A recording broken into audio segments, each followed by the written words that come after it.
Is it recording? Yeah. No, I'm blessed. No. Oh, yeah, we just cut it out. What I was going to say to you, so there's two things. The two last things I want to talk about is just how was the feeling to race in terms of, in general, as in like, what was the preparation like? Because you know sometimes you see like people doing little rituals where they might like picking the neck or like, what was your race ritual like? And also what did it feel like? Because you know like we just see the gun go bang and the race is over in 10 seconds. 10 seconds. Yeah, what goes through your mind? But what goes through your mind before, during, after, like the prep? Also, do you ever feel like rushing the brother who starts and does the false start? All right, so what the fuck's your mental, man? Because you know what it is, whenever that full start, one man just goes. And You know what? Sometimes, like, oh. sometimes the full start helps relax you because It just lightens the mood. because you're like just about to they crack, and sometimes that helps you relax a little bit because it takes away the tension. Because you think you've been training for what 1, 2, 3, 4 years. If it's an Olympic cycle, you've been training for 4 years for this opportunity. That's mad, you know. 4 years for 10 seconds, you know. A few 10 seconds, obviously. Over the qualify, series, you but build up momentum. You win a couple diamond leagues, and you get all the status. But it comes down to one point, one moment. It's not like a driving test. You can just do it again in the next couple of weeks. You got to wait another 4 years. 4 years. You're getting older. To go Depending- again, and you depending get on your older. age, yeah. The more mentally bruised you become from disappointments, the harder it is to the next. Because if you full started in one Olympics, you're gonna come around to the next Olympics and you're like, oh my god, I got here and I full started. Yeah. And if you full start again, then you got to carry that to the. So it's a mental. 12 years of full starting, you know. It's a lot, and it happens. But I guess for that 9 seconds, it's a blur. It's hard to describe what actually happened because you're on the line, you hear the crowd cheering.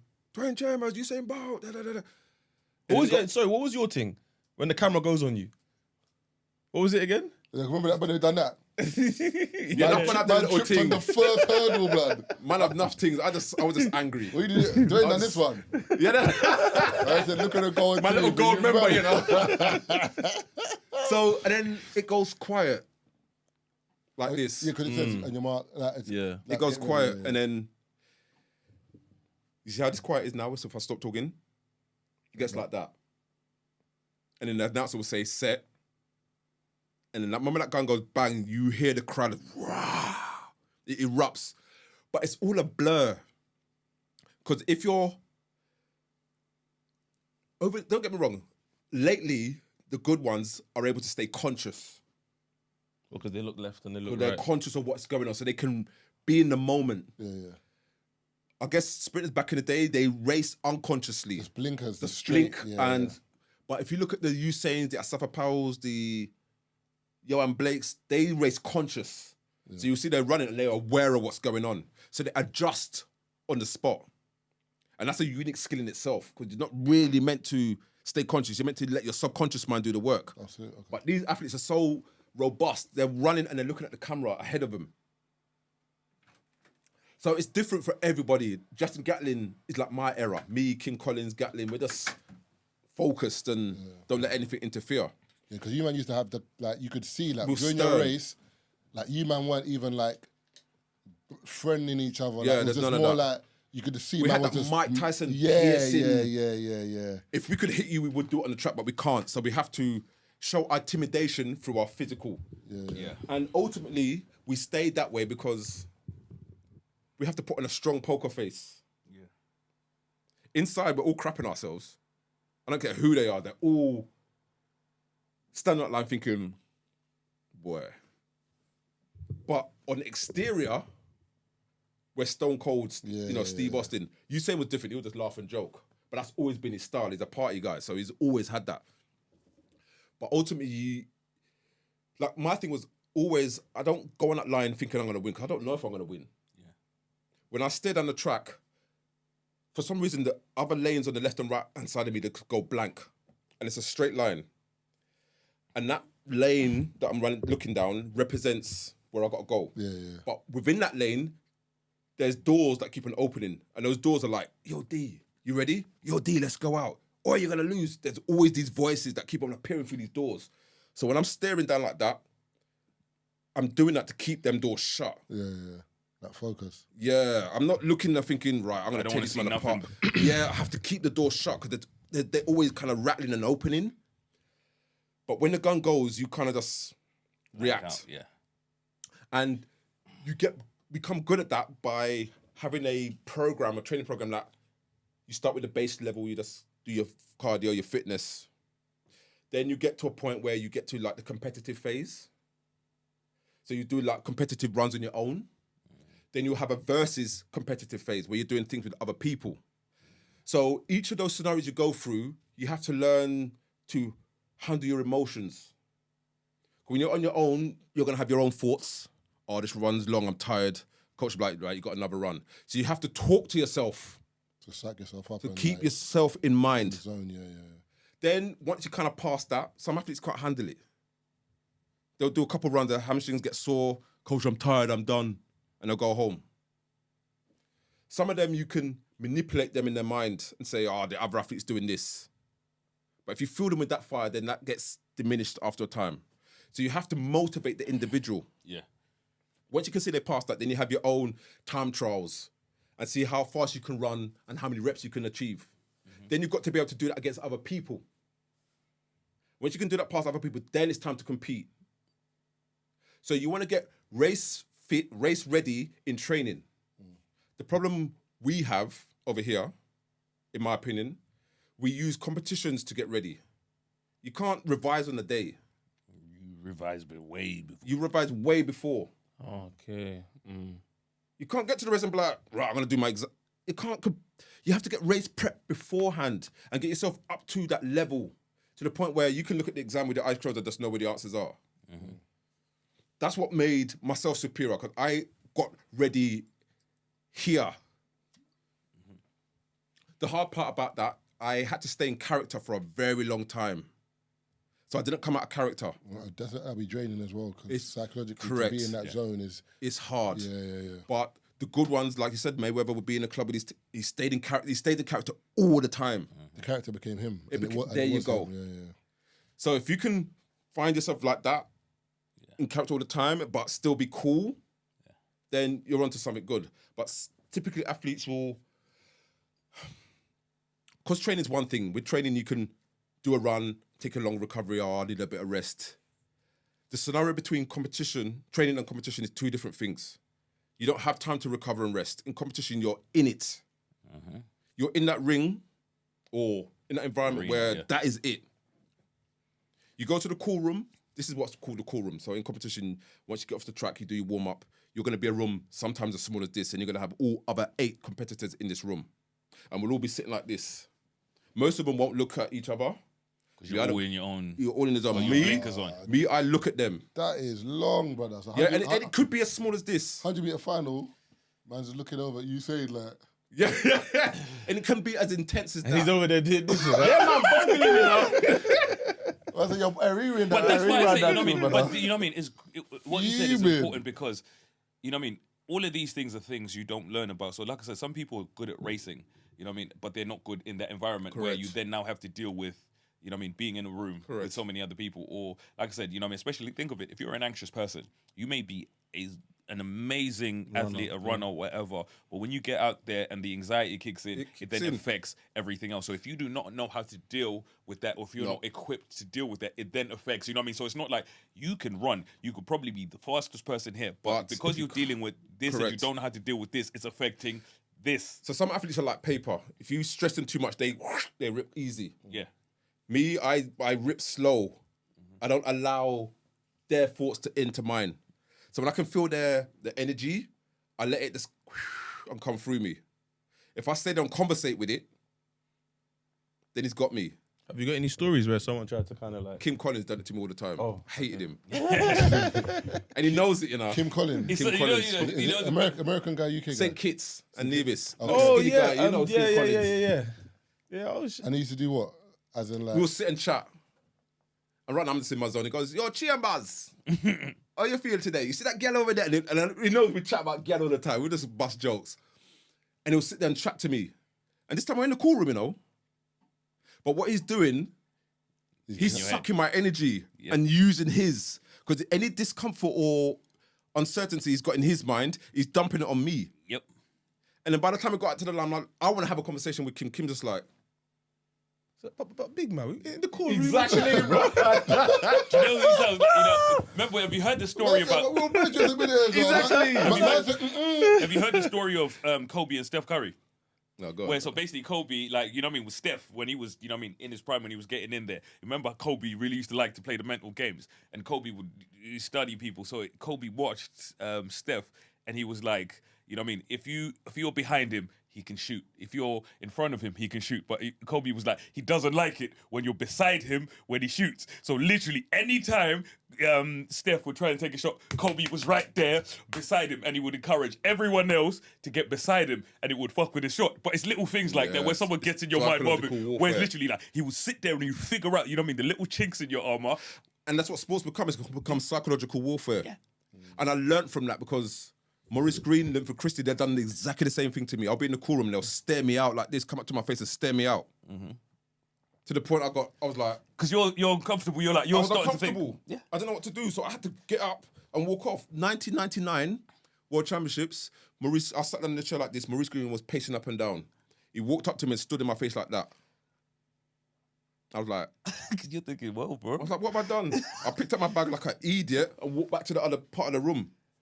I then got out on the track. He then put his bag in my lane and went off and ran his run. So me being polite, I picked up my bag and put it away gently. But I saw when you become a threat, the opposition will try everything to distract you. Uh-huh. So luckily I kept my cool. And then obviously went on to become the third fastest athlete at the time in the World Championships. It then came around tenfold, because I would do that to all the British athletes during the time. Whenever I was low on energy, I'll stare the hell out of them and intimidate them. Yeah.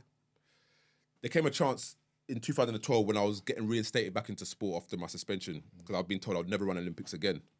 So I said, right. I was running 10.5 that season. That was just slow. And there was this little kid, young, great athlete called Adam Gamili, fastest kid on the block. Yeah. High commending to him because he's the only British athlete to run sub 10 and sub 20. He's done a great, during his time. He's achieved great things. So I remember he had on the red vest bib number, which meant he was number one in Britain. So I was coming in back to the sport. Obviously the old fossil, but yet still mad enough to just tear them apart. Yeah. But I didn't have what it took. So I sat around the room thinking, how the hell am I? Why didn't you have what it took? Was it like... Because I'd spent 10 years trying to get myself back into Olympics. And I got reinstated and my energy was low. I didn't have the drive. Yeah. I'd spent so long fighting. You were knackered. To get there. That when I said I was ready to go back, I was just... different, it just don't... Yeah. The fight was gone. There was no fire. So I thought... Your mind isn't even where everyone else is. I was dead. I just wanted to go sleep. But I was there. So I said, how am I going to beat this kid? So I thought, I know what to do. Sat down in the cool room. Adam sat down. I was irritated, so I can't sit down for long. So I sat down. I was getting irritated, so I stood up, started to pace around the room. Looked at Adam. What did Adam do? Put his eye down. I said, I've got you. That's all I needed. I come in like Popeye. I took my spinach boy. My muscles pumped up. I said, I'm ready. Got on the start line. He didn't even dare look at me again. And from then on, you're like... From then, you knew it. I said, D, when that gun goes... You're going to go on the first B of the bang. Not the whole B, That first little part, when you hear that trigger, you go. And to help me, I know I can get to 0 to 60 before anybody else. So I thought, I get out, they chase, their race is off, and all I got to do is just get there before them. Because once you're chasing, you're done. You're not catching me. I'm too angry. I'm too angry. I'm at the point where, during that time, I can take myself to near death to win, but they ain't ready for that. The fact that I could stand on Suicide Bridge and take myself to near death, I can do that. I can do that. They can't do that. They're not brave enough to do that. You're like, you've not been pushed. You ain't been pushed. You ain't lost. I can take my vision and my brain capacity to beyond where you've even seen. Yeah. I can do things you lot can't do. 2-pack ones. I see beyond you. You look to see the moment. I look beyond. I look 10, 20, 30 years down the line. Think, where am I going to be in that period of time? Yeah. I don't look at now. Mm-hmm. So when that gun went, I was gone. And I've always used that with my business now. Because when I stopped sport, I was thinking, how the hell am I going to take this drive that I had to run, which used all of me, to then sit behind the desk and just doing this? How do I do that? Yeah. Then I had to write daily goals. Get this done at this time. Get this done at that time. I had to give myself my track and field structure and put it into life. Yeah. It took me some time, but once I realised I get the same fulfillment from achieving those goals, then my life changed. Yeah. And I thought, I get how this works now, because sportsmen, it's hard for us to transition. But I figured it out. And then by talking to enough people, enough of my sportsmen mates that retired before me, they would sit down and do worse than I was doing. So during your ban and whatever, cool. What happened in terms of, so all the times you've accumulated before is fine, but like during, they wiped it. So because you remember there was a point in time when you won the 4x4. Yeah, they wiped that. They wiped it. Wiped all of that. So how was that medals? So how was that conversation? Because that's like us four running the race. We win silver. Dwain gets caught for something, and now they take us over. That's how it is. I'm saying, but how was that? So during the time, obviously, I apologise. Well, when I got suspended, I just moved on. I just had to keep quiet for a while. Then it got to a stage where I came back into the sport, and I said, look, at the time I was still the fastest in Britain, so they had no choice but to put me on the team. So I said to the boys at the time, look, I understand I've done wrong, and I want to use this opportunity for you to say what you want. Cuss me, shout, I don't care. Just say it, get it off your chest, because right now, we need to be a team and win this relay. I don't care if you don't like me. I know you don't like me because I've taken away your medals and your money and I can't replace that. But we need to be a foursome and get this done. So say what you got to say and get it off your chest. Anyone say anything? No. But there's one particular individual. There was one particular individual that didn't say nothing. But he went to the papers and said something. I know what that is. Mm-hmm. We're cool now. The way I see it, what's happened's happened. I done wrong, you done wrong, let's squash it. But it was interesting because the point he made was that the reason he said he was vexed was because he said he forgave you, but his problem with you at the time was that you didn't give up the names of who was involved to save other people. That was his excuse. No, I told him everything. There was no line about it. Don't get me wrong, when it first got announced that I got suspended, I said everything. My lawyer at the time put out this statement, but I thought, that's not a true reflection of me. Yeah. So I went back and then said what I had to say. However, me and a particular individual I'd met before, and I gave him the platform. I said, say what you got to say. Yeah. There was no ammunition or there was no animosity. I just said, even if you have to go around the corner and talk, just get it off your chest. Yeah. I'm cool. I get it. But yeah, he chose to deal with it differently, which I didn't respect, but I understand people have different ways of venting. Yeah. So it wasn't my place to then be the aggressor. I just had to just take it on the chin. How did you lot end up squashing it and becoming friends again? We didn't speak for a long time. I wanted to hurt him. But who would come out the worst off? Me. Yeah. So I said, my friend said, D, leave it. Just leave it. As much as you want to bruck him up, you'll get satisfaction for that minute, but the press will get hold of you and then your life's done. Yeah. No redemption. So that's when I learned that to start listening. At certain times, just don't react. When it's noisy, just pull back and listen to see what's going on. Sleep it off, come out the next day and then look for a solution. But that's come with age. But me, a youngster, I would have just lost my lost it. Yeah. A lot of things come with age, man. Yeah, I would have just lost it. So we met at a party. He didn't realise I was there. And he walked in and he froze. But gold tooth or no gold tooth? No gold tooth. Oh, if it was gold tooth, I would have been a different guy. So less intimidating. Yeah, so I was less intimidating. And I was with the wife and the kids. I was like, oh, okay. That's different. And I owe credit to my wife because she tamed me. I don't mean tame in a bad way, but she taught me life, man. Yeah. Behind every good man. Mrs. my wife. I give her credit for that because I was wild. I don't know upbringing. I had no behaviour. I was just me and I just... React. Yeah, I get what I want when I want. How it wasn't hard.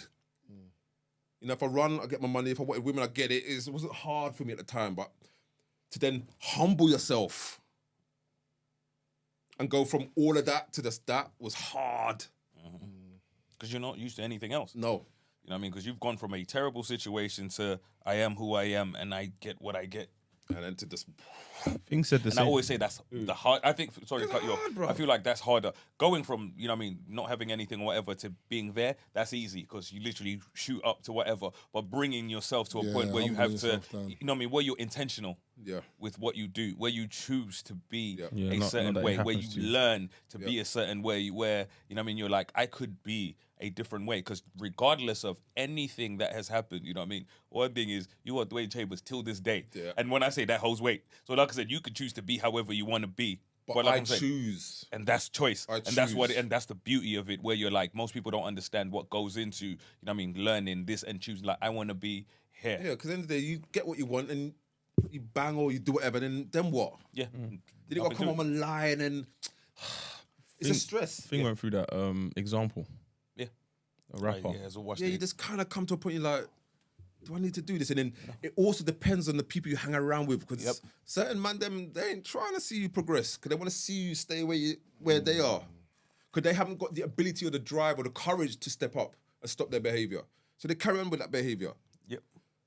So it's only when I start to hang around with certain people and I listen to the way they talk, and I'm like, them man chat different. And I liked it. And then I looked at their lifestyle. They go on holiday when they want. They buy what they want. And I said, why can't I have that? When I asked that question, they're like, it's up to you. You choose. Then I listened to this podcast and the man said, for things to change, first you must change. It starts with you first. 100%. Because how you look at things starts to change. There you go. Yep. And also what you see as possible. For example, like, you had to see people going on holiday whenever they wanted, whatever they wanted, for you to believe it's possible. Remember, it goes back to the beginning of your vision board.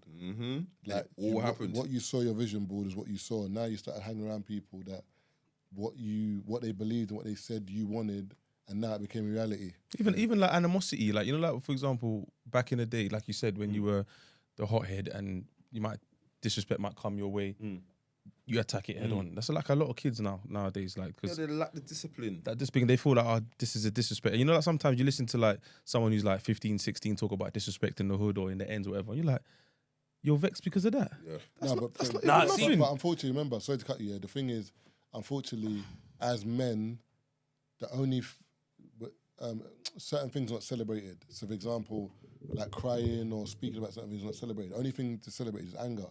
When a man loses, not even anger, like your show of power. Yeah, when a man does something dominance, like mad or something, man, rate that. Yeah, so, I know, but I'm as saying, you get older, like, you develop a technique where it's like, any disrespect, I know I'm gonna get rated for it, and that's how I deal with stuff. Do you know what I'm saying? Funny you should say that, and you should say that, and I think, you know what I mean, maybe you might agree, maybe you might disagree. So, you know what I mean, based on kind of upbringing. So, you know what I mean, as black people, what is, you know what I mean, look at your upbringing, your family. What was the cardinal sin in your home?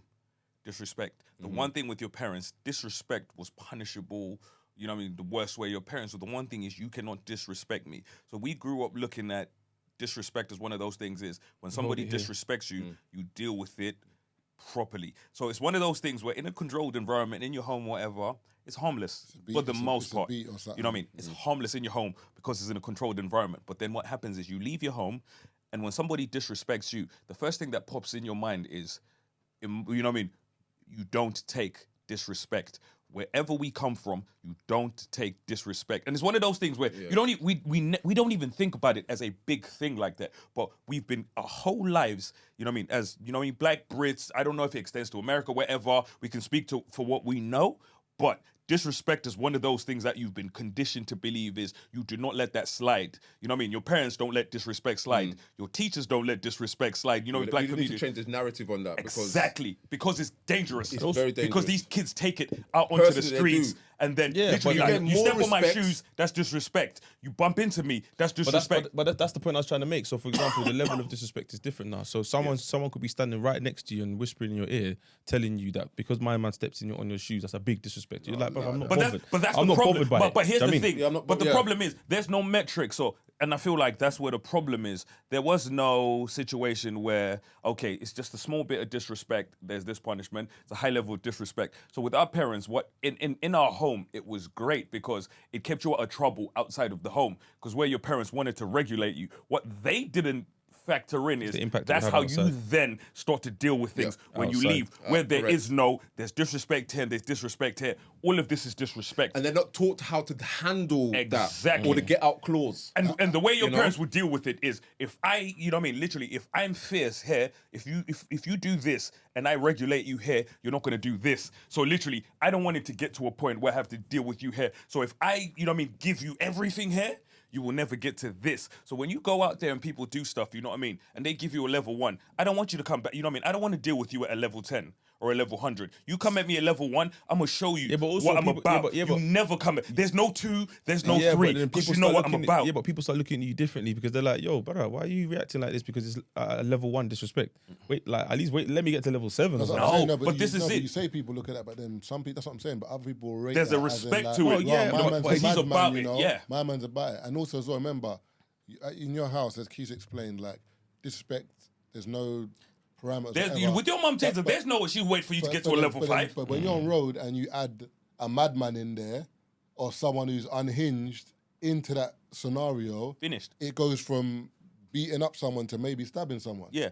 Because he could have dealt with it here. Bro. And it's just a can of worms, bro. And then it's just, then remember, then something happens to you, then it's over there, that side, they respond, and it's just, because you've never been taught how to regulate, you know what I mean, those things. You know what I mean? You've never been told that there's level 1, 2, 3, 4, and there's proportionality in how you deal with things. People they always told you deal with it. So no one's ever said to you, this is how you deal with this. This is how you deal with this. That's what I do with my kids. You deal with it. How to deal with it. Don't get me wrong. Exactly. Look, my kids say, I'm not giving up my phone. I said, I can buy you another phone, you know, but I can't buy you back. Yeah. So I said to her, if you ever get caught in a situation and they want the phone, give them the phone. If they're still agging you, talk. I said, step number 3, keep talking and you find a gap. When you find that gap, go on. You run. Go on. So I give them a 3-step strategy. Yep. To everything, because some of these kids ain't gonna listen and they're too proud about their trainers and all this stuff. But I think there's more to life than that. And I think once the narrative changes and people not reacting to disrespect, you earn more respect. Yep. But then there's going to be those who are going to be like, how you let the man disrespect you like that and don't react? I don't need to react. It's not a big deal. But you know what I mean? You tell people, you don't need to react. But this is it. It's not a big deal. You know what I mean? Where people couldn't be me. Fine, you're not me. You know what I mean? I'm okay with that because it's not that big of a deal. I'll give you a real life scenario that, you know what I mean, I saw on, people send me screenshots of the nose thing. And I ended up down a rabbit hole where I was, I think somebody stabbed him or whatever. And people calling him a snitch and this. And I was reading through the tweets. And you know what the craziest thing is? People are, where it was, because when you're reading, I don't even know if this is what happened, where people are, he's gone and he's hidden in the bathroom, is this. And I sat there and I was like, there's so many just normal, regular civilians, people talking about, how can you, I heard he snitched, but it's cool because he's a singer and this, but it was the use of that word, where you grow up in a certain situation, I was like, regular people were referring to him, using a word that doesn't apply to, to regular people's life. Yeah. You know what I mean? And I sat there and you're like, how do you then come out of this if we use those kind of words or we see people that work in retail? And you know what I mean? But then again, you start to realize it's so deeply ingrained that, you know what I mean? You're like, people don't even realize that you use certain words, you can't come out of something, you know what I mean? Like, you know what I mean? Even in trying to defend me, you're still calling me a snitch. And it's unfair and it's unfortunate to see it's only happening amongst black people. And this is you what don't it see is. The Jewish fighting like that. You don't see the Chinese. You don't see the Indians. Nope. So why are we? Because we don't trust each other. And it's sad because I'll do everything to try and have a black manager or a black businessman. But in the back of my mind, I'm like, I don't trust him. And for me, and I don't know why I feel this way. No, but we've had this conversation before. There's a time where we were talking about owning a bar, and me and him have conversations about, like, for example, owning establishments, and then a lot of us complain about the risk assessment that comes behind whether someone wants to play hip hop. The people that would cause you the most. But I know the people that will cause us the most stress, and unfortunately, it's people not that white look people. Like me, so it's not this. It's not that. And also, there's another layer to it where it might not be my people, but the way the authorities deal with me because I'm dealing with my people is not worth the stress. Yeah, there's no leeway. Yeah. So as much as I'm defending your corner, I still have to face my man. Yeah. But can I trust you enough to face my man and say, all right, cool. But I'm going to let you in the tracksuit bottoms, yeah, but please don't cause no trouble. Then trouble gets kicks off. And then I look at who done it. It's the guy with the tracksuit bottoms. Yeah. Me and Anton had this Jesus conversation Christ. literally just today, and we had a really kind of conversation where we were talking about the treatment. It was off the back of a ZZ tweet where I think she tweeted something about showing like how black people showing videos of people fighting a carnival. Yeah. You know what I mean? Like why would you show it? You know what I mean, to basically the outside of the black community. So, you know what I mean, me and Anton had, it's one of my friends, we had opposing views. So Ant was like, no, he's cool. He agrees with the post because in a sense he was like, yeah, you shouldn't be showing that outside. And for me, I was like, you know what, I don't agree. And I was like, not because I don't think that is the way it should be dealt with, but because I was like, what then happens in situations like that is, so let's say things happen and we don't want the outside world to see it because they judge us a certain way. What then happens, I was like, in our community, it doesn't get dealt with. So it's not like we're like, when we don't want to show the outside world that this is happening because we will deal with it within ourselves. You know what I mean? Like, we deal with our own issues. We don't need the outside world interfering. No, there's no dealing with it. We just don't want to show the outside world what's going on in here. I'm like, fine. But then what happens after? Because what then happens is it gets worse and it gets worse and it gets worse. And eventually nobody has to show the outside world. It's because they see it. And by the time the outside world sees it, it is so bad. The outside world is like, you see? Also, we told you about these people. But it's so bad that even we then can't defend these things. And sorry, We to have cut no you off. control over our actions. Exactly. Do we? And then So what then? Yeah. Until we control our actions and we communicate, that's a problem. We do not communicate. Yep. Because we're so But we also focused have on to be- looking good for one, Yeah. and our image, and Individuals, we feel yeah. hard done by what's happened. So Yeah. what has happened? Yeah.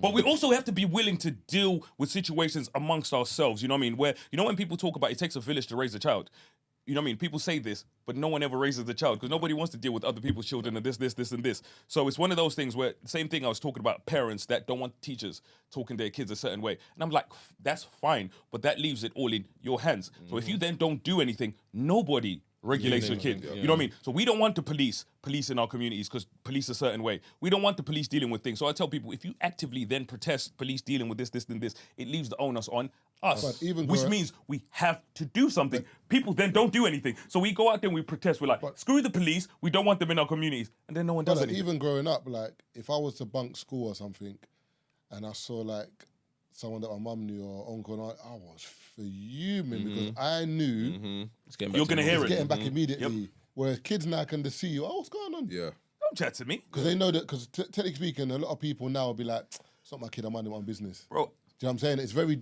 the way things are is very different now. Like back in the day, like that person would probably be at your mum or dad's house by the time you get there. Looking at you on the. And back in the day, they'll beat you and then still get like beat. What do we have? Yeah. And they give you the opportunity to confess now, as well. because now I live in, Royal Wharf, Newham. It's Newham Borough. So I went to, I was in Tesco, Galleon's Reach. Big Tesco. It's Newham. You know what I mean? Yeah, you know I've what seen that is. So I'm in Tesco, whatever. I'm walking around, you know, getting my groceries or whatever. Like 7 kids, you know what I mean? 7 black kids, hoodies, whatever, on scooters. You know, the e-scooters. I hate those Inside things. the store. On the side Yeah, of the but store. they do this TikTok, they Riding. ride bikes inside the Bro, establishment. they're in the scooters, running around, you know what I mean? You know, it's bumping into man or whatever. And then when security Fist them up now, they're people complaining. start saying But here's the racist. thing. So for me, you know what I mean? They're moving around. You know what I thought to myself? I wanted to say something.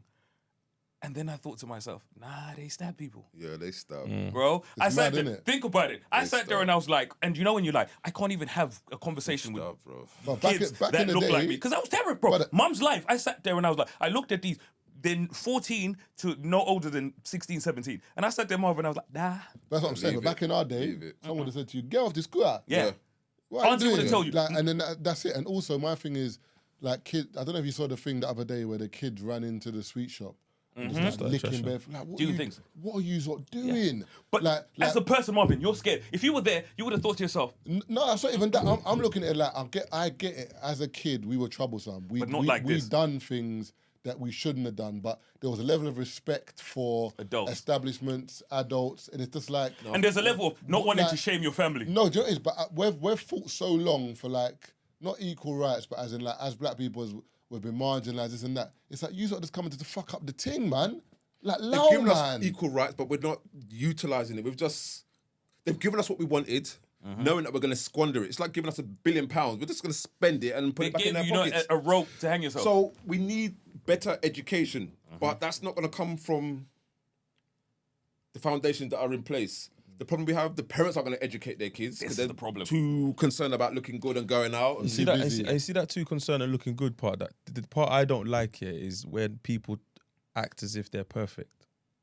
None of us are, man. Do you know what I mean? And then try and judge other people. Because what happens now is when someone does go through something and it looks bad on all of us, instead of being able to just console that person and say, do you know what, it happens, we got you, we want to just exile that person. Then everyone's acting like this. Everyone's acting like, oh my God, but these times we're not. It's just like, yo, my man messed up. Let's embrace him. Let's tell him, show him the ways, or he or she, show him the ways that they went wrong. This is how you need to fix it. And then boom, cut through. Like, again, no it one's goes perfect. to a conversation, having a conversation with your kids, where your kid comes home, you know what I mean, he's had a situation in school, and you as a parent can say to him, you know what I mean, there's certain times where you can be like, this was the teacher, or sometimes you're like, this was your fault. But a lot of parents where, you know what I mean, it's literally like, my kid would never do that. My kid is perfect in this and but this. a lot of these parents nowadays, they're carrying issues from their past too.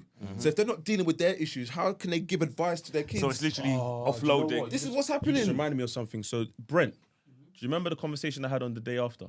When I spoke very candidly about my dad, yeah? So my uncle called me. My uncle's late 40s. And he said, I'll see the clip on TikTok because his son has seen it, showed it to him. And he's like, I know that. I know him. Like, I essentially raised the kind of thing. And then he said he watched the whole thing and he said he had to call me because he was like, it's so mad because I didn't know that's what you were going through. I didn't know that's what you were going through with your dad. Do you know what I mean? Like, I'm there. Like, I'm there. Hello to your dad. Hello to your mum. He goes, even me now, as a nearly 50-year-old man, I struggle to talk to my dad. My dad's always calling me, telling me do this, telling me do that. And I'm just like, just nodding. Whereas you had the courage to stand up to him. There's a lot of men, your age and my age, that are looking at you saying, brother, amazing. But at the same time, a lot of parents in that generation don't want to listen. They don't want to hear you. No, because remember, But once you say something, they will change. It took me a long time to say to my dad, I'm not doing this no more. And it broke my heart. But it feels I like, had to no. do it. Yeah, you're And like, the no. moment I'd done it, guess who changed? My dad changed. But within 2 years of having that conversation, he died. But you have to break that mold.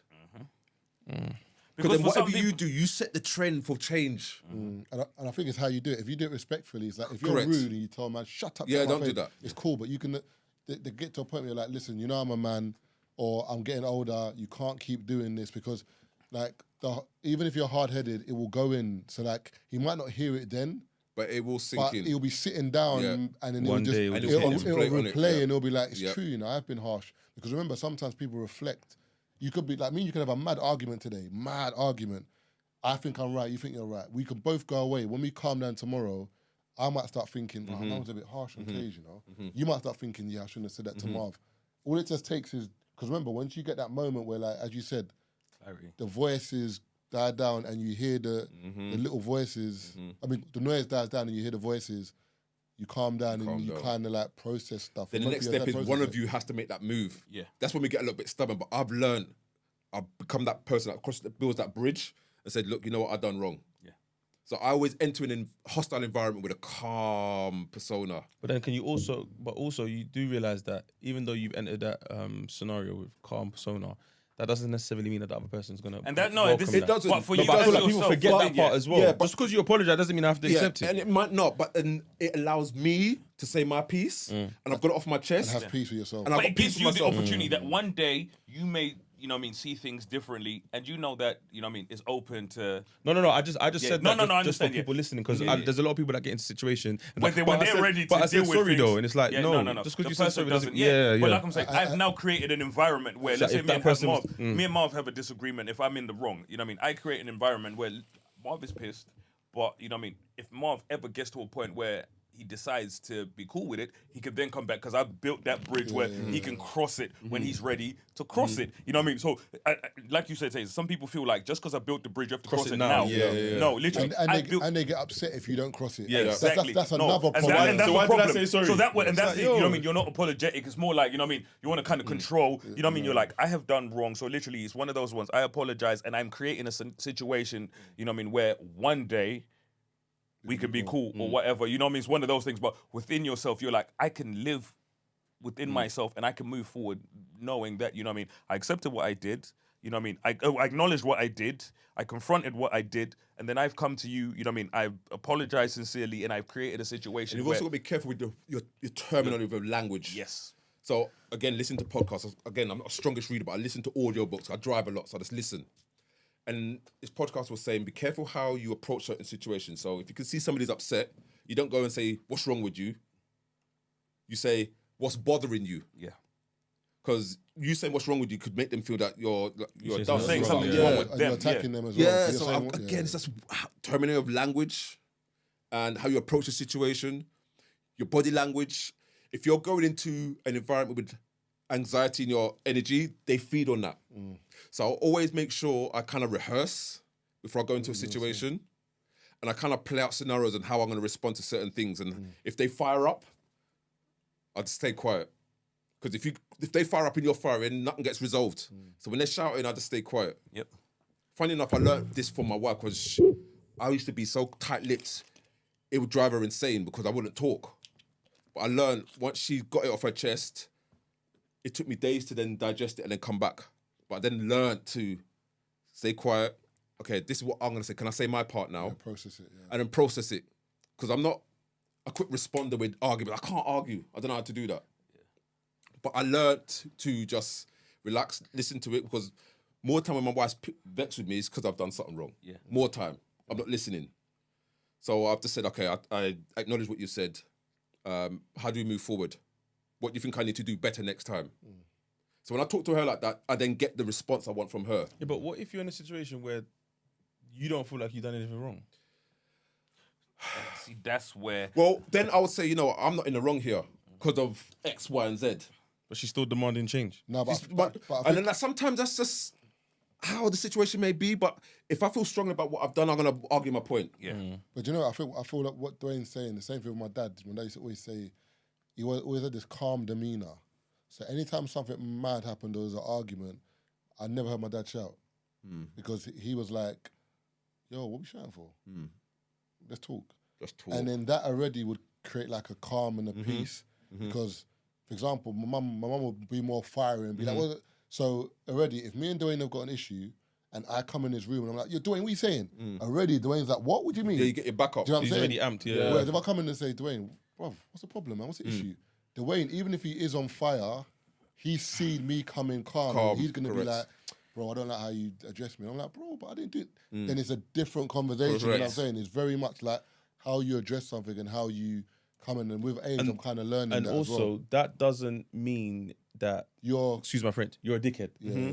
You're just calm. Some people will see that, yeah, but that's a dickhead thing. It's like, no, it's not. No, it's a certain level to It's maturity. not. You know what I mean? Maturity. Like- I think it depends on, for example, if I come into and I speak to Dwain, I'm like, bro, I'm not really feeling how you spoke to me. And Dwayne's like, don't take me for a dickhead. Hey, don't be like, then that's when it's like, brother. Like, No, but you can still keep your No, you demeanor. can, but I think it's how you respond. Because remember, in terms of man saying, You don't let man respond take with, you for an idiot. okay, and he just leaves. Yeah, you know what I'm saying? Is that how I want to talk to me? Yeah. Cool, say. Yeah. Yeah, for me, like... And when they say that, you know, like you're a dickhead, like my chum says, oh, that teacher's a racist. So I said to Rocco, explain what racism means. And he couldn't. He's just using words that his friend uses. yeah. So if your friend says to you, boy, you're a dickhead, but like, explain what a dickhead looks like. They can't. And when you challenge them, they've got no response. We see that on Twitter all the time. Every day, this, people that. say What it's are you just words. saying? Yeah.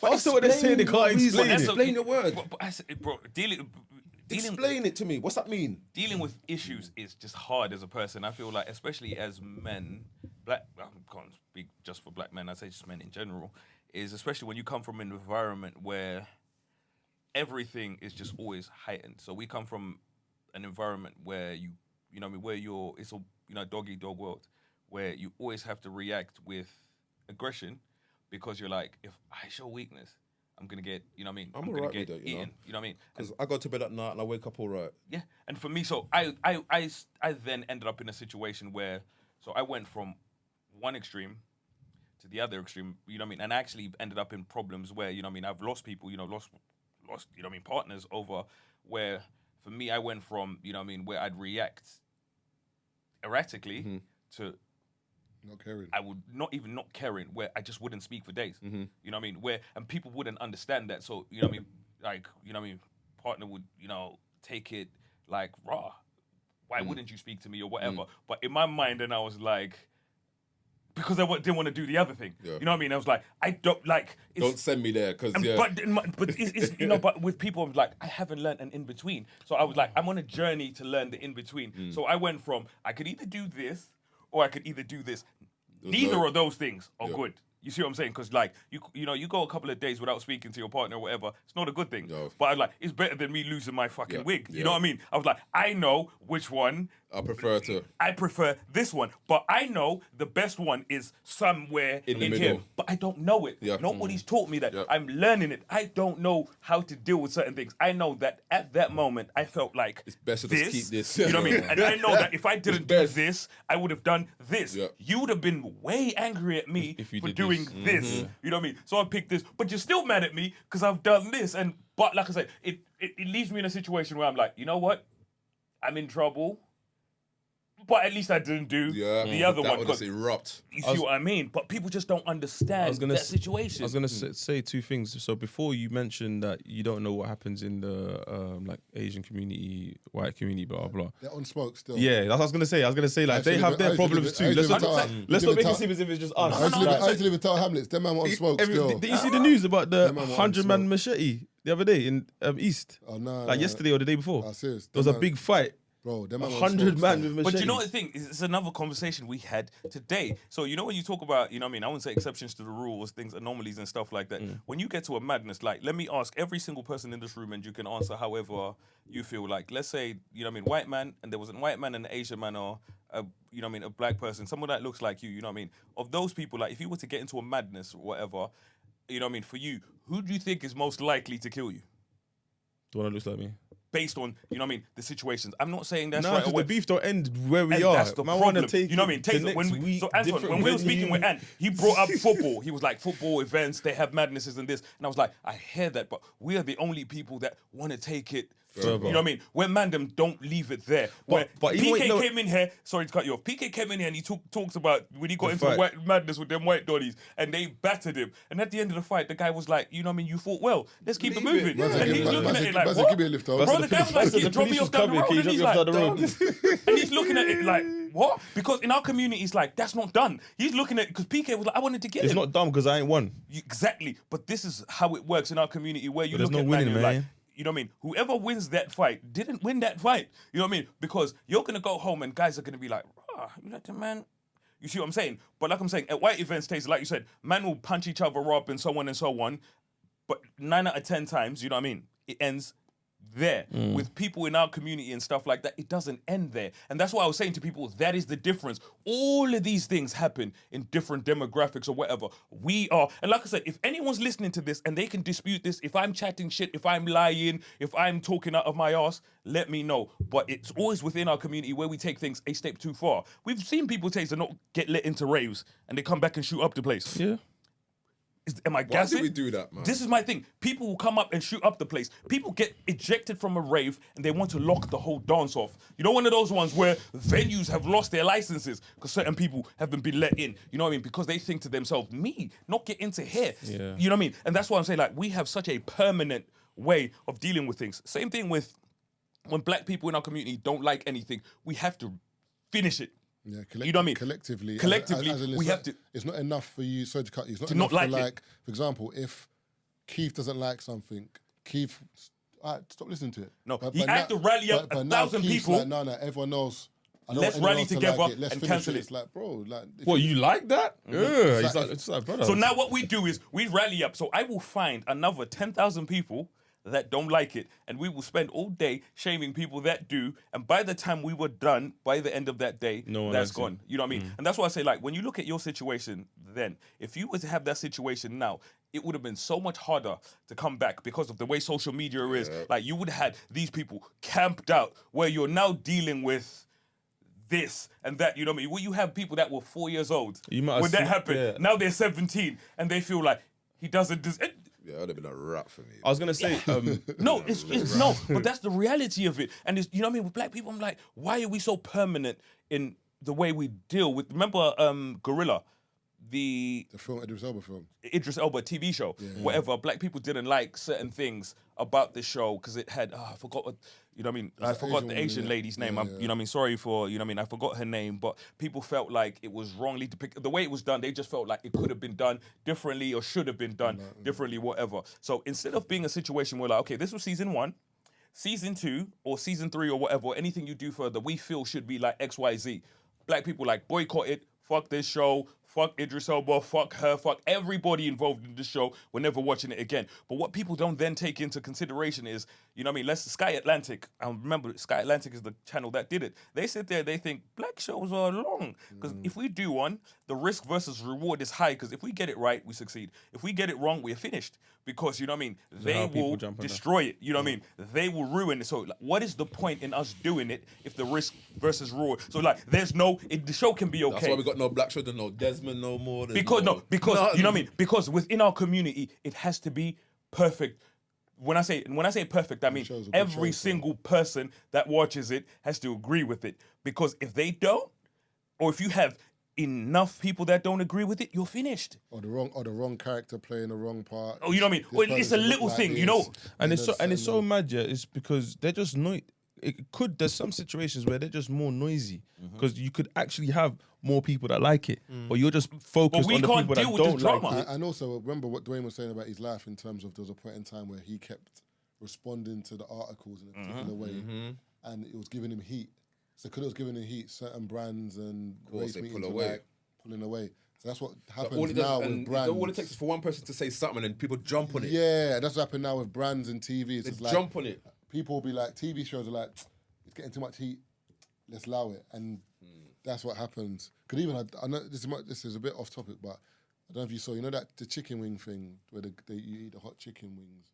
There's like a white guy. And then the spicy ones. Spicy ones. And then there's one with Matt Damon. You see that one? Yeah. That one was dope because Matt Damon was breaking down DVDs. Oh, for a second there, I didn't get what you mean. You mean the hot wings?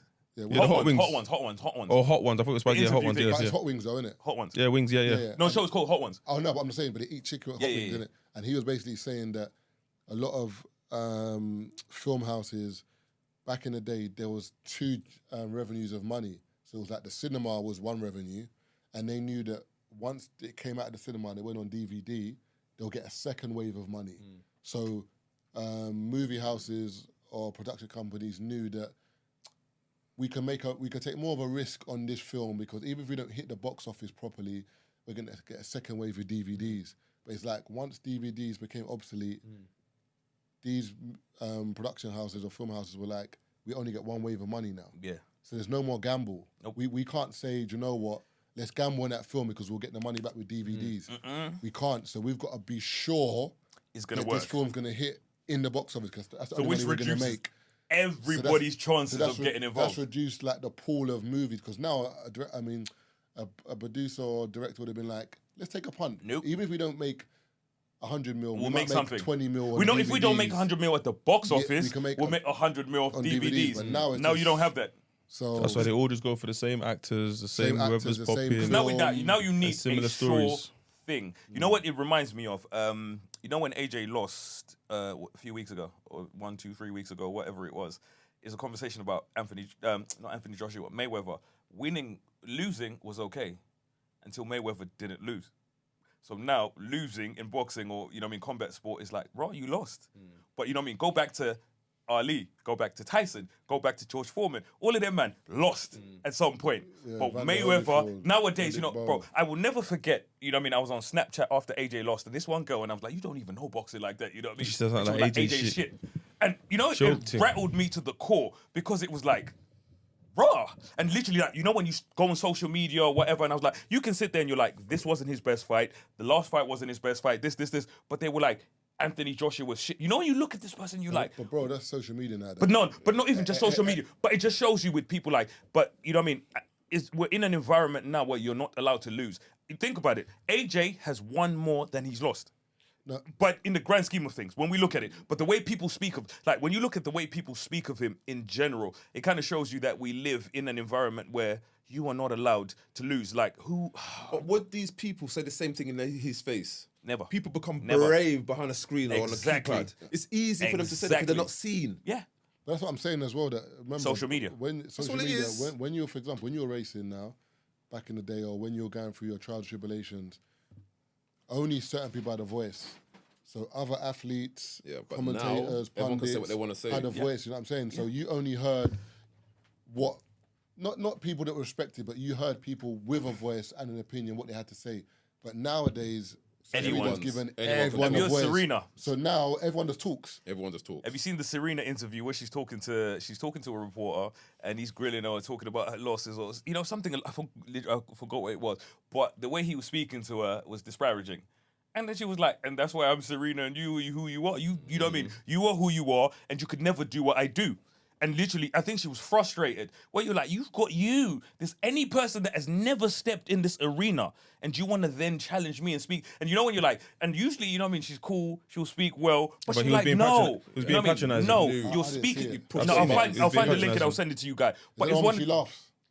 No, that's the new one, and that's wavy as well. Okay. But again, it's one of those things where she's looking at this dude and like, you couldn't do what I do. You couldn't step into my arena and do what I do. So don't come at me. Controversy sells now. That's the trigger. Because think about it. When you went through what you went through, you probably had, like, I'm sure you were looking at articles, you look at people and you're like, whether I was on this or I wasn't on this, you couldn't see me any day. And you had people saying whatever they say, even other athletes, you know what I mean? You're like, I could have dusted you when I wasn't on this. So don't, you know, you look at people like, don't look at me. I was dusted you. Yeah, you know what I mean? I was dusted you. I dusted you. So without the dope as well, I dusted you. Go to, man was dusted, man. So, but that's what happens. Yeah, because everyone then has, you know what I mean, something, and you know what I mean? And it gets to a point where you sit there and you're like, that's even Kanye though. When he dressed up the other day. That is the funniest. And the brother at Universal said, "Ain't you hot?" And he's like, "You work at Universal, that's bro." Why you work at Universal. Yeah, but you know what I mean. The way Kanye said it. Like, okay, I'm not here to defend Kanye again, yeah. But no. But someone tweeted something about Kim K being the there was someone tweeted in his like way, but it wasn't true. No. It wasn't him tweeting. It wasn't him. Okay, cool. Someone else tweeted, basically reviewing the whole situation, basically saying, just leave her alone. She's the creative now, blah, blah. And then someone quote tweeted and said, have you looked at her brand? Like Skims and all the other things. This is all Kanye. Even though he dressed her like forget all of that. There's one interview where she sits down and she's explaining the creative direction of Skims, yeah, and she basically said that she just hired a team of people who all went onto social media and picked up all the trends, and there's like 10 campaigns. Kanye came and said, "This is all rubbish." She was like, "What?" And obviously Kanye's the type of person that when he speaks, you listen, even if he's. You say bipolar, allegedly, all of that stuff. You listen, innit? And he said, why would you not want to create the best out of what's the worst out there? He said, just create what you want to create and make it the best. Let it sit in the market as unique and the best. That's when they came up with what they came up with. And all of a sudden, Kim's like, yeah, I can't take all credit. I mean, some of it has to go. No, all of it goes to Kanye. You can't take any credit. But forget all of it goes to Kanye. Forget all of that. Like, when you look at, Marv, you're saying social media. So Kim Kardashian was the villain for a very long time. You know, when you look at people, the way people looked at, Kim Kardashian and so on, but she then became, the innocent person where Kanye was involved because, the way social media works is they look at, person, non grata or whatever. Kanye is the person that you're the outcast at the moment. So anyone around you or anyone you deal with then becomes the victim, essentially. Remember, before it was Kanye, anyone around Kim Kardashian was the victim. You see what I'm saying? So, one of those ones where she became, innocent the minute Kanye became the villain, essentially. You know what I mean? And that's how it works. Once Kanye, when you look, if you then went, and this is the problem with these things, it's literally like, he who controls the narrative wins. And that's why I say to people, like, these people put us in a situation where they make us think in the way they want us to think. You know what I mean? They frame things. You know what I mean? Everything they put up about Kanye or whatever, or everything they'll put up about Kim Kardashian, everything they'll put up about whoever, you know what I mean, Anthony Joshua, this person, the way they want to frame it is the way we are supposed to see it. You know what I mean? Kim Kardashian was a villain for a very long time. She's the victim now. And you know, you think to yourself, how the fuck did that happen? You know, when you think that and you sit there and you think, oh my God, Kim is so this, and you're like, but even I'm not saying she's not the victim, but it's literally like, wait. No, but even the way people pick and choose victim, you're not even there. Marvin, when Kim Kardashian got robbed, do you remember when she got robbed in France or whatever? She wasn't. The people didn't give a shit. Like, you know what I mean? They still made her the villain. Bro, people doing interviews with the guy dude who robbed her. Think about it. Saying, how did you plan it? They're laughing with the dude in the interview. Caught him. He's gone jail. Come out. He's doing interviews. But he's doing interviews. It is come out. He's doing interviews. Yeah, he's on a press run. Well, how he planned it and all that stuff. Kardashian. But let one of us do that. Then what happens? Yeah, you know what I mean. Or let it be someone. Let it be someone who's not a villain. I was gonna say, can we end on a positive? I'm gonna round up. Yeah, I was gonna say, have you got a book or anything like that? Yes, I wrote a book. Because in my mind, I'm thinking this story you're telling. It has to be. Like, it has to be in a book. That book wasn't a biography. Yeah, I've done it, but I want to do another one that puts things more into context and looks at life after what's happened. I think it'll be sick to have before, during and after, because you're evolved as a person. And remember, you understand. Remember, if you were looking at the book back then, or you wrote the book back then, you would have been in the book. Whereas now you're older, you understand why you were doing certain things, what led you to do that, and it's kind of you're at the other end. I feel like I wish it sounds bad, but I wish we had both books. I wish we had the book before you came to terms with what you did, because you know what I mean. And I feel like those books would have been so great, because you know one of those ones where you tell people you read this.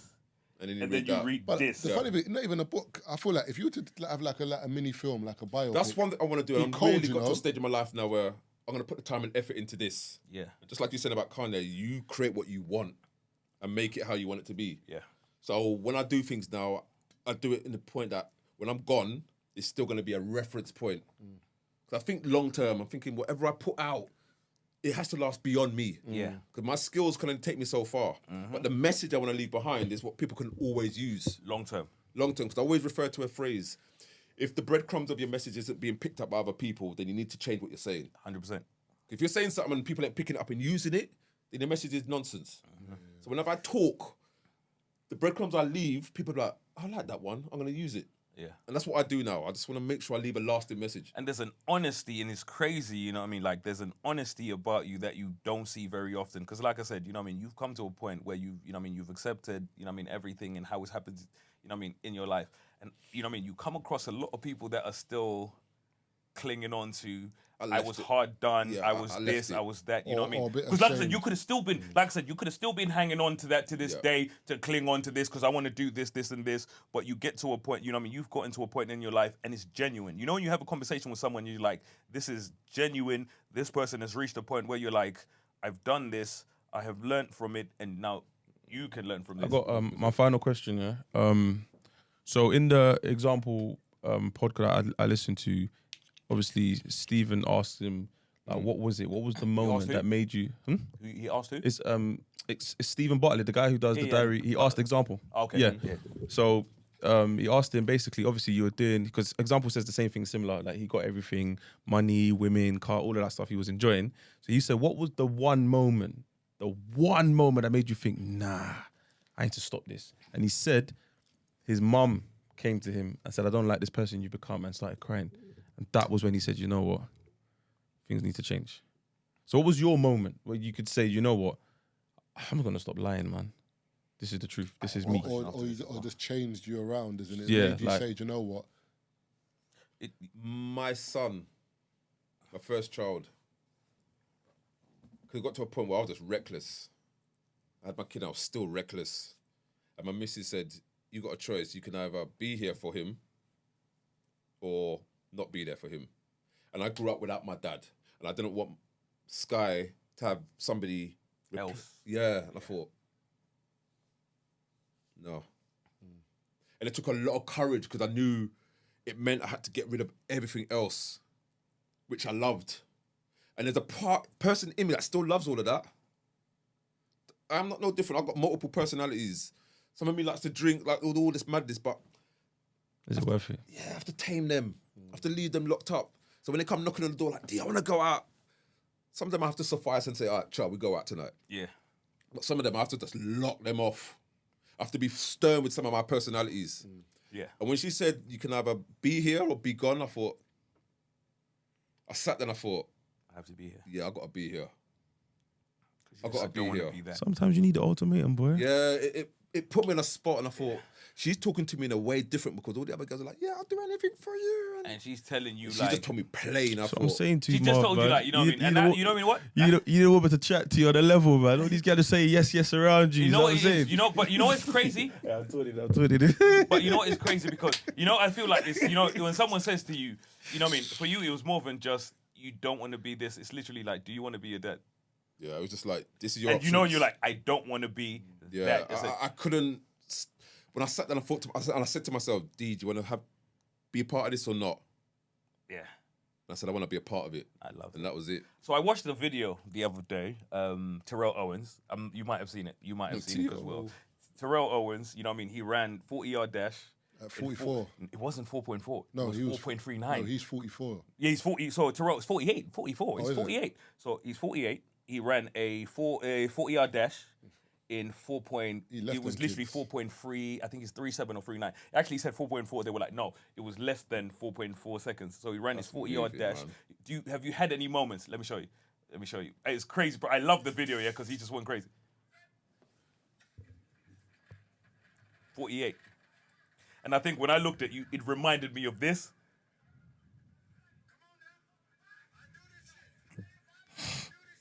He's gifted. Have you had any moments, you know what I mean, where you had to blaze the kids and you showed them, Yeah, I like, blaze the you know what I kids mean? all the time, you have to show them. Don't think you All got the it. You know time. you have to show them. Don't All think. the time. Don't think I ain't got this shit no All more. the time. I know I'm genetically gifted to be putting myself to do one thing. Obviously, I've changed my life now, but I know I'm engineered for speed. Yeah. But I realised that's only going to take me so far. But I always dust out my kids. You gotta let them know, like, Dust them you know, out. you have to humble Yeah, them. I dust them out, man. Don't get me wrong, the next day I'm like, oh! I win in the them out, moment, man. you're like- yeah. Hey, man, Full of hamstring, in you the know. car, like, Hamstrings tear up, boy.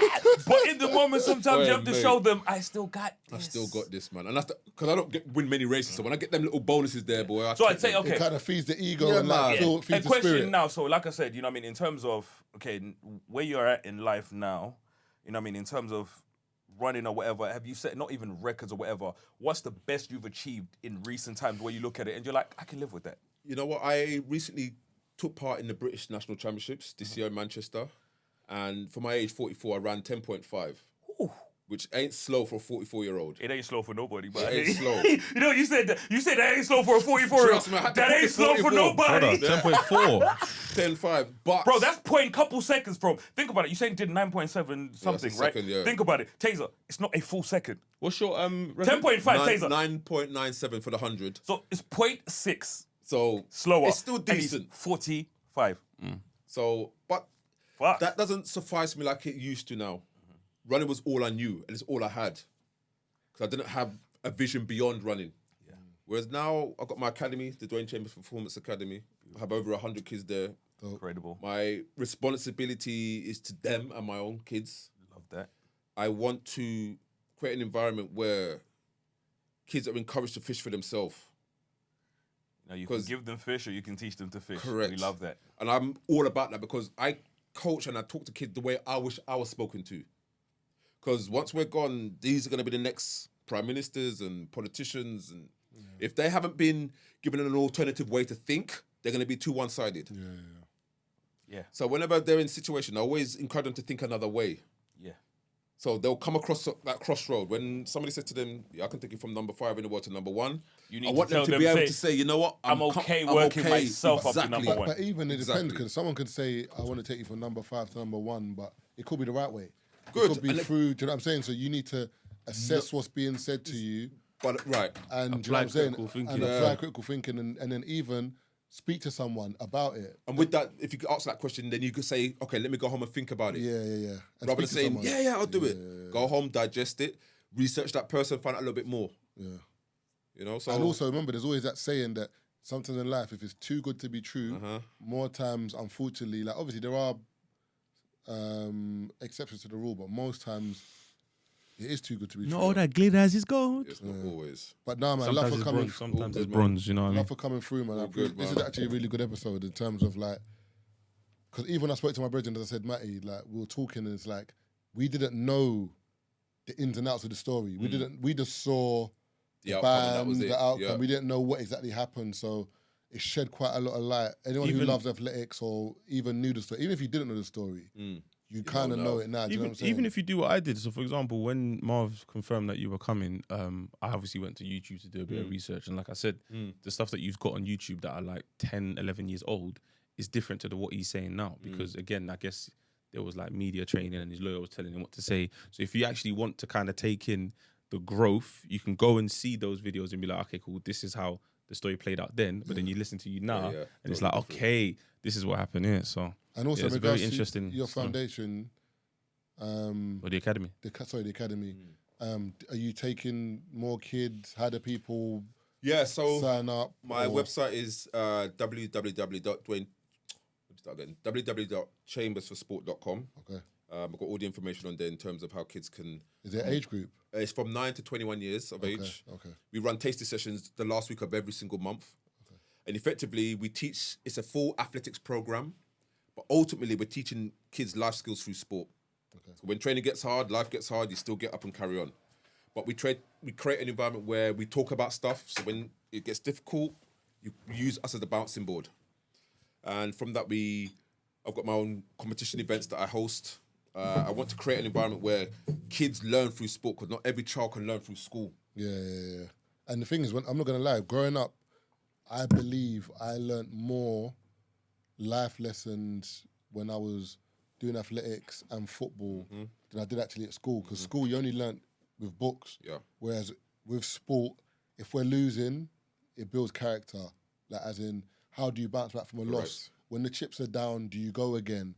When you're tired, are you going to keep on pushing, or are you going to allow it? Or there's so many things that you learn with sport, but you don't even realise because you're so happy and you're just doing it. Do you know what I'm saying? So, yeah, what you're saying is true, actually, still. So that's what I do now, and I'm just on a journey to just leave positive breadcrumbs so people can pick up and learn from them. I like that, man. That's a nice ending to the pod, man. No, I love it, man. I am an athlete. I just want to run for my country. I just want to run for my country. That's enough. I just want to represent my country. There we go. No, literally, bro, Daily Mail must have been fuming. Yeah, bro. No, you don't think about it. Do you know what? Do you know what's funny, just bro? an athlete.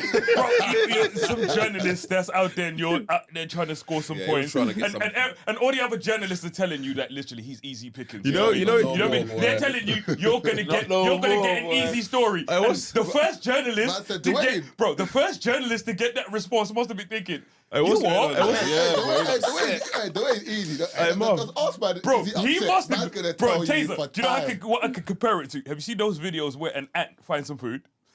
And when someone will put some food down, the ant will find the food, go back to get his people to come get the food, and the person will pick up the food. And when the ant comes back, there's nothing there. That's what that journalist was like. He's calling the person that told him, and he's like, "You said." Man, I swear it was you. You know? They knew them days. I was like, that's lifting up tables, bro. That's wild. They knew that. You know what I mean? You're struggling at work as a journalist. You know what I mean? Easy. When I think of like journalists and their boss, I think of my man from what's my man's name from Spider-Man. Yeah, Daily Planet. Yeah, he wants pictures of Spider-Man. You were Spider-Man, and they were out there.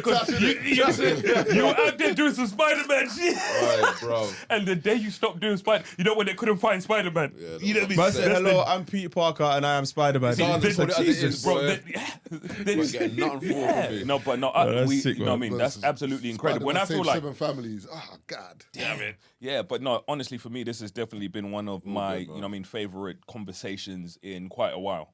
Do you know the magic thing is, like, the last few guests we've had...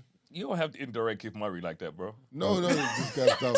I mean, in terms of, like, we're starting to get guests that, like, I live through their moment. Yeah. If that makes sense. Yeah. So, for example, we had Lethal be on. And People are not scared to come on here anymore.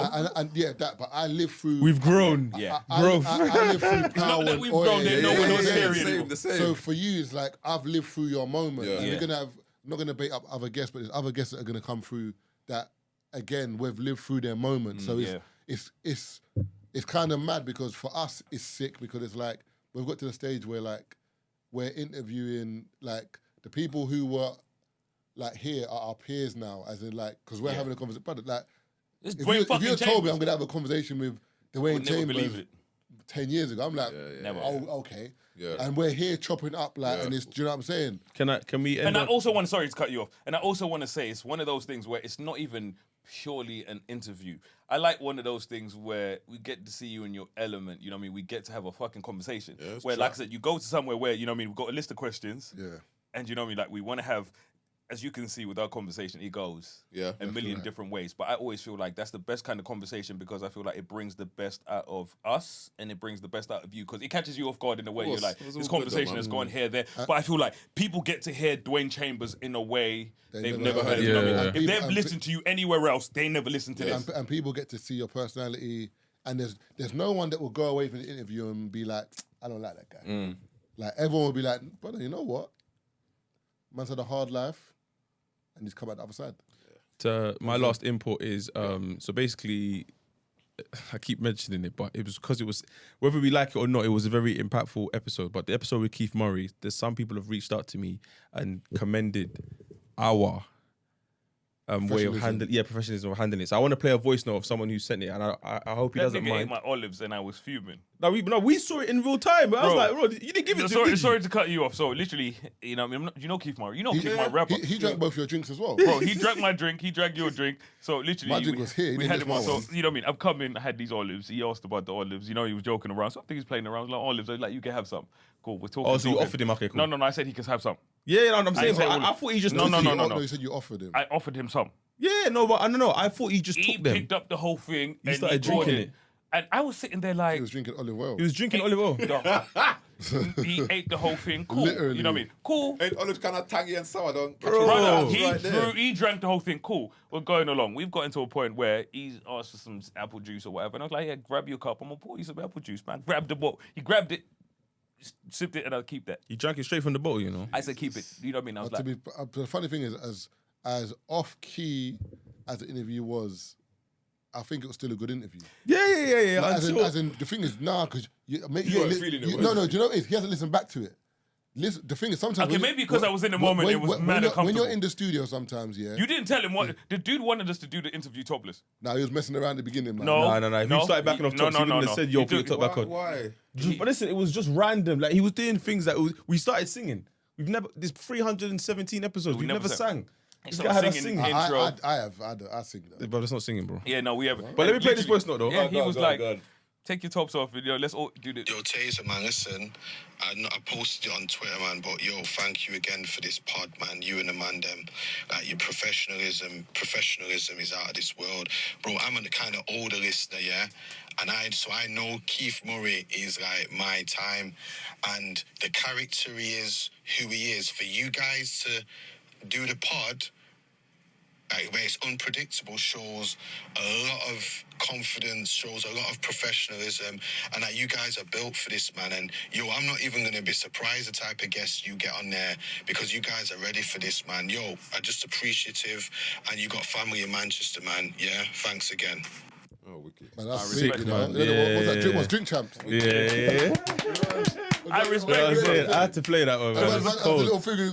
You know what I respect, Because remember... Because I want to fist man up at the end. We'll take pictures, you'll grab me by my neck. And you know what, bro, people listening could tell it was an uncomfortable episode. It was... No, I wasn't uncomfortable. It was difficult. It was a good episode. It was difficult. But it was like... It was gradual. It's like it started off on a high and it was just like, yo, this guy's tanking, bruv. Like... Tanking?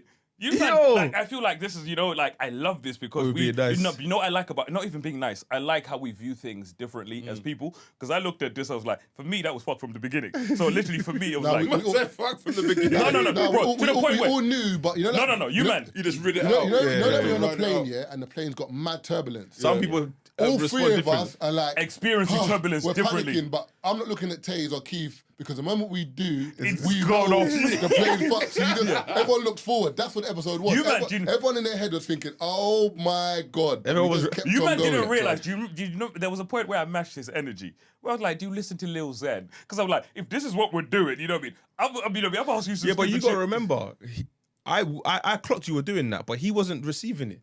So in his mind, it was a genuine question. Yeah, he did because he called you Harry Potter. Not even mouth for you about Harry Potter, man. Man said you Harry Potter. He said you're Black Harry. There was one point where a man said, "I am the Black Malcolm X." Was he smoking? But we don't know. And Keith was like, "What? Malcolm X is black." No.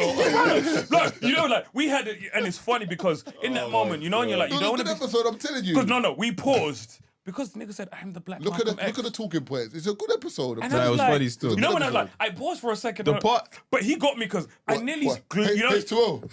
Nah, that was funny still. Before we had H2O. H2O. Then Tazer's gone. O2. O2. I said, Jesus.